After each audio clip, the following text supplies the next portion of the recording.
जिविताचो प्रकाश।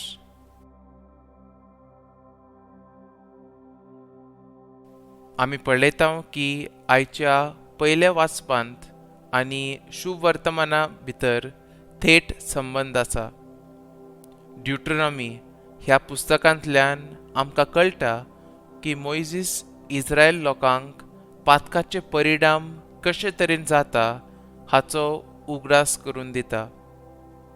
तो म्हणटा की दर खेपे आमी पातक करतना आनी खास करून मरणाचे पातक करता तेन्ना आमी स्वता उणे जातात आनी आधर्मीक मरण आमचेर नियंत्रण दवरूंक दितात।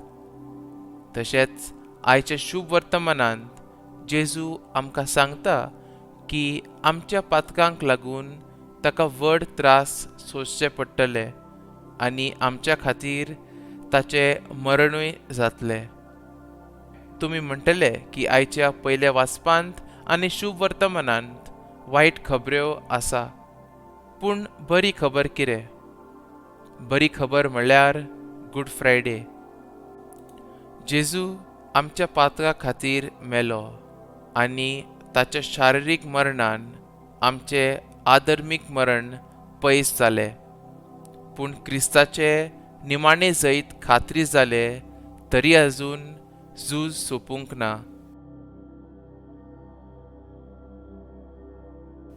पातक आनी मरण हांचे परिणाम अजूनय उरतात आनी आमची मुक्त इत्सा उरता, पूण आमकां स्वताक उणें करपी पातकाच्या विपरीत खुरसार आनी तातूंतल्यानच आमी खऱ्या अर्थान स्वताक मेळटात आनी जिविताची पूर्णताय सोदून काडटात।